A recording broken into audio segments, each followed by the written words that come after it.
Hi guys, it's Joe here from Rufio. Apologies if there's any background noise. We are at our locals recording this video. Everyone's gone home, apart from a select few faithful that are still here. I wanted to bring you my Burning Abyss deck profile. It did well for me today. I won locals. I lost only one game, and that was because I don't read my own cards because I'm an idiot.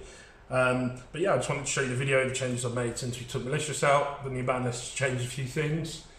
The deck list is still not perfect, but here it is anyway. So, got 3 copies of Orbital Hydrolander. It's kind of a necessity. I think it plays so well with the deck. It's so easy to set up, and usually if you can get it out and you've got a good, everything else going on, you'll like win that game just from this alone, and that'll normally set you up nicely. We've got one Dark Arm Dragon. This got a few cheers today. When I got this out and I won the game, people were going nuts. Like, people don't really see this get played anymore. There's not a lot of decks that can accomplish it, realistically and still make it good. So, yeah, people really enjoy seeing this come out. We've got one Blackluster Soldier. I think one is fine. I would kind of like to be able to play more, but I can't really justify it. I don't really have the space. And one's fine. Sometimes it can be a bit of a brick, but not very often. But twice today I summoned this behind Boral Sword, and again, people went pretty nuts about that. I've got the one Destrudo. I'm in two minds about this card. I feel like it's got like loads of potential. This did set up my Dark Arm play earlier, so it was quite nice to see that. And it got me into it's nice to be able to extend with it, but there's a lot of times where I feel this is kind of bricky. And paying half your life points is painful, but obviously if you win, then your only life points don't matter when they hit 0, so that's kind of fine. I'm still playing the one Sulcus. Obviously we dropped the Malleys, and a lot of people will be in two minds about whether they want to play this or not. I personally think it's really, really good. It did bits for me today, being able to, you can easily get it in grave. It's kind of not really a problem. If it is in hand, actually 3 times today I tribute summoned for this, where we got into really grindy matches and I just had this in hand. And then inevitably I knew that they would have at some point kill it, and then I can go off from there. Obviously you can easily send it, and it's a light, so it's another target for Blackluster Soldiers. So yeah, it's fine. I'm running 3 Kaijus. 2 of the smallest ones, one of the biggest one. Dante can hit over these 2, so generally speaking that's going to be your main line of play, and then obviously being able to summon this if you've got it in hand and you've given them one of the smaller ones is really, really nice. That happened a few times today. It was absolutely ridiculous. The Kaijus are so fun for just out in really difficult stuff. Against Thunder Dragons, these 2 were like absolutely awesome. The only deck I actually lost to today was Trickstars, so I beat Thunder Dragons twice, I beat ABC once. What else did I play? I can't remember. Anyway, but yeah, these came up and were really, really good in matches where they've got sort of difficult stuff to out. So that was nice to see those. We're on to the BA and pseudo BAs. Phoenix Rhino Warrior is basically a BA. You have to play 3 of this, so I mean I don't have to explain why. We do try to keep the 3s to a minimum because of the conflict with Hydrolander, but sometimes you have no choice but to go in for 3s, and I think Phoenix Rhino Warrior is one of those cards that you just can't play at any less than 3. We've got 2 Skarm, and we've got 2 Farfa. Again, I think this is perfect. I actually very rarely find scenarios where I'd need a third of either of these in any case. 2's absolutely fine as it is, so we're happy with those. We have a lot of one-offs, so we've got Graf, you need to play it. We've got C, you need to play it. We've got Alec. This has come up a bit more now that strikers are on the rise again, since people have realised that they're not banned just yet, or not been hit significantly. So this obviously prevents Widow Anchor, amongst other things. It's quite nice. Barbar, a lot of the time that gets you over the line to kill them. Libic, I quite like this. I'd like to play more, but again, I don't really feel like I have the room. I've added Calcab. Again, a lot of decks this comes in handy. And my last edition is a BA that I wasn't running before. I've decided to add Rubik to the deck. I found that losing Mali and having another way to get to Beatrice is nice to be able to just to get you there, And so actually what I've got in this, you'll see what I've put in later on that this gets you to, but It just gives you an additional option. It's another name. It adds to consistency. Sometimes you just need another BA, and it doesn't matter which one. And so that completes the lineup. So I think 11 in total now. And so far, that's worked really well. I've been really pleased with that. Onto the danger stuff. So this isn't perfect yet. I don't have everything I need for it just yet. So I've got 2 Jackalope, 1 Tsuchinoko. This should definitely be 2. I haven't got the second one. I've been fighting tooth and nail to find it. No one has them. So it's been crazy, and I don't really have the money to spend on it just yet. I've got 1 Bigfoot because I managed to trade into it. That should probably be the other Tsuchinoko. Its effects come up a couple of times popping a card. If nothing else, it just digs you a bit deeper into your deck. Nessie would be great. I'd love another one again. I haven't had the money really to put towards it, especially Christmas around the corner. But it is nice to have this here and just to be able to keep resolving these. The problem I had before is I just had these 3, and once you've used 2 of these, this actually kind of becomes dead because it can't search another one. So, you know, once they're gone, you just want to keep resolving these, and having as many as possible without conflicting too much with your deck is just ideal. So normally this would be 6, 5 for now is absolutely fine. I will up those as and when I get the correct stuff for it. Extenders. I'm playing 1 Fairy Tale Snow. Again, you have to play it. Nicely, you can obviously just you can just use this with Hydralander, chain it on Hydralander's effect, and then it checks at resolution, and you can just banish the double names. And sometimes just keeping resolving this effect will just win you a game. I've got 1 Zephyros in there. I was pairing this with Gen X Birdman. Birdman was quite nice for the same reason you can do with this. You can add back a Gallus and reactivate it, or you can put Hydralander back in hand, get this out, and summon Hydralander again. We've actually dropped the Gen X Birdman. I felt it was too bricky, but this one is still absolutely awesome. And obviously having loads of darks of different types, you can resolve Curious, which is nice. A lot of the time when you can resolve Curious, you just win the game. 1 Terratop, 1 Takatombo. Funnily enough, when I play online, I always draw this in my opening hand, but in reality, I actually always open this, so sod's law for you. But I feel like the times when you open this, the benefit of being able to do so massively outweighs having to brick with Takatomborg. So I'm risk and reward factor. It's a lot like Mali. You know, having 3 Malis, you risk bricking, but the advantage is that you win the game because of it. So yeah, 2 Gallus. I think 2 is absolutely fine. I really need to get another secret. It's killing me just having that. I don't run the 3. I feel 3 isn't necessary. Sometimes I'll side the 3rd one in, so there's a tip to what I run in my side. 2 is fine. Just being able to get another number 3 on the board is a good way to just get into Dante and things like that. Tour Guide, you have to play it. It's absolutely awesome. It's not awesome when it gets ashed. I'm playing Crane at the moment. I haven't really felt the benefit of this yet. I think I've only really resolved it once. A lot of the time it doesn't come up. I don't see it gets milled, as is the nature of this deck. I kind of want to swap it for another BA, because at least a BA, if it gets milled out, has some benefit, but it is what it is. I'm just trying it for now. I'm not confident that it'll stay. I think there might be some better options out there. And then we're playing 3 Seconds Light. You have to play it.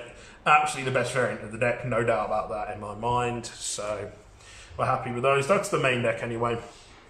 Onto the extra deck. So, I'm playing 1 Underclock Taker. It enables OTKs and things like that. Card's busted, it's great, love it. Put that there. We've got Nightmares. We've got these. And we've got this.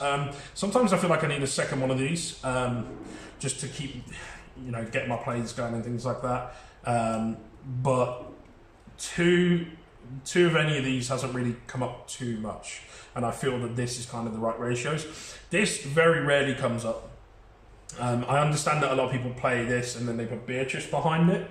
I've not really had that issue, but then again, we're talking on the local scene rather than at regional level and that kind of thing, so maybe I'd feel differently then. And Nightmare Unicorn just wins you games, so... Curious, because we can resolve it, and if we can, we absolutely should. Absolutely awesome card. A lot of the time, like I say, if you resolve this, you win, so no doubt about it, absolutely awesome. I always look to resolve that where possible. A lot of the time when I was playing, I felt like I was lacking a Link 3 that I could go into that would get me to places, and I'd realised I'd neglected to put this in. Deco Talk is absolutely awesome. Again, it's another one that will get you over the line. It gives you a bit of protection from targeting and things like that. Obviously, you know its effect by now, I'm sure. So just giving you that option, and then just being able to boost its attack, having 2 extra zones to summon to, it all comes in handy. Truzbania got me over the line earlier, absolutely awesome again. Just being able to get this on the field, resolve snow, summon, and then if you're against back row heavy decks, you just win. Boral Sword, the win button of the deck, absolutely ridiculous. Getting this out with Blackluster behind it is just, it's so disgusting. I hope this card never gets hit because I love it so much, but it probably will at some point. I'm not playing Borreload. I've dropped it, only temporarily. I think I will put it back in. Again, it's just about finding the space, because I've actually got a new addition to the extra deck, which I mentioned earlier. I'm playing 1 DDDDDDDD Stone King Darius. Doesn't really come up all that much, but when it does, it steals games again. Stuff that you shouldn't win, you actually have a chance of getting back into. We're playing 2 Dante. 2 Dante's absolutely fine. 3 never comes up. 2's, I think, perfect. We're playing Beatrice, of course, because you need to. I think even if this was a 3, I'd probably only play 2 of them, but she's really, really fun. And people sit on that and really don't know what to do with it, because they know you're probably going to summon this guy. This guy's absolutely busted. I would never ever take this out. This, again, it's another card that just steals games. Being able to send cards to draw one, BAs from your hand to the grave, is absolutely broken. And the final edition is Virgil. A lot of people complain about this card, and when I first picked this deck up, people were like, there's absolutely no reason to play Virgil. And I think that was true before. However, I think with having Thunder Dragons out, and I know that they're generally speaking one of our, I wouldn't say it's never an easy matchup, but it's one of the easier of the meta decks that we sort of deal with quite well. And I don't think I've lost to Thunder Dragons with this deck. And I think having this in has been a big part of that. Being able to spin stuff without trying to destroy it is really, really important. This and Kaiju's, and then, you know, maybe being able to get into Unicorn are really your best ways to deal with those stubborn fusions that they've got that just don't want to die by battle or effect. And this, a lot of the time, has been really good to me. And again, I don't think I've lost a game where I've been able to summon this. So, yeah, this is why Rubik was added. And this, it just gives you another way to get to into Beatrice if you get really stuck. Like if the cherry's your Dante, you can make this and then go from there. And then the fact that you can also recur him with Seer, which is quite nice. So you can just keep bringing him back. That's it for the main and extra deck. Just going on to my side, this is probably a mess, guys. I actually forgot to sort this out before, so hopefully it's not. Okay, cool. So we got 2 lands here. The one game I lost was because I didn't read this card. I've never used this card before. I was playing against Trickstar. I had a really dead hand, but I had a danger which could have got me through. And I knew that they'd set reincarnations. So what I thought was, okay, during my turn when they inevitably go to activate, I can just chain lands here and sort of cuck them out of the game. That didn't work because I'm an idiot, because you can't do it during your turn, you can only do it during theirs, so that sucked. However, it brought itself back into the light and made itself good for me, because later on I was playing against Thunder Dragons. I resolved it on turn 1 and they couldn't play, basically. They made very minimal plays. And so this is back in my good books, so we're happy with that. Let's put that to one side.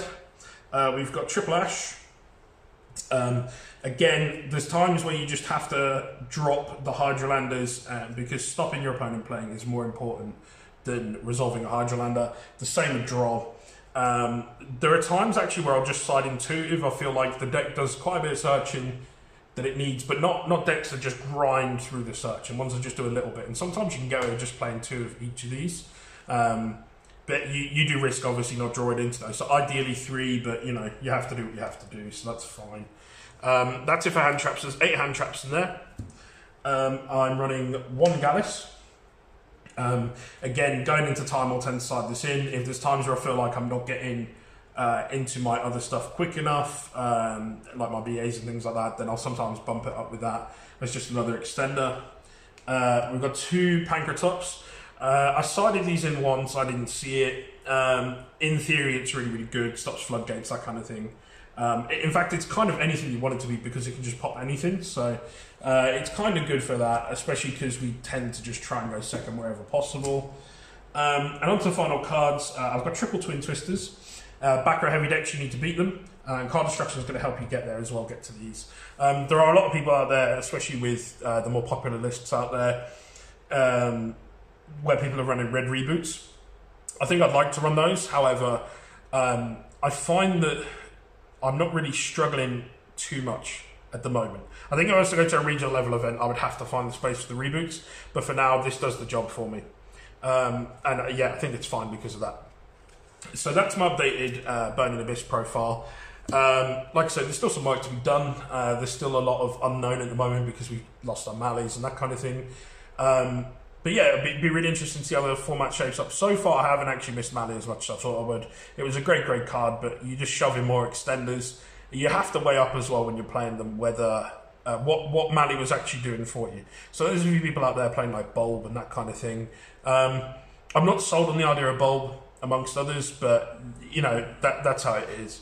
But yeah, that's basically it, guys. Like I say, I just wanted to show you through this.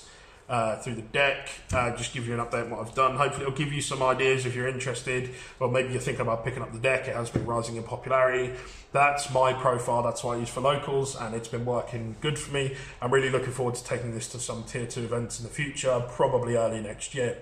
But that's everything, guys. Thank you very much for watching. Big shout out to Mark, who's given me the space to record this. Mark at Manascrew.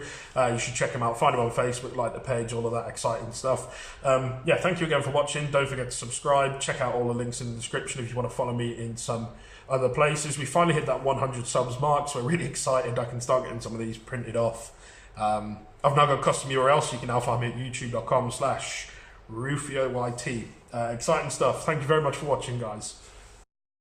I'm afraid that's all we have time for in this video. If by chance you haven't had enough of listening to me waffle at you through a video about a children's card game, you can follow me on Facebook and Twitter. The links are on the screen, or if you're feeling really lazy, you can click the links in the description. While you're at it, don't forget to hit that subscribe button so you don't miss out on future content too.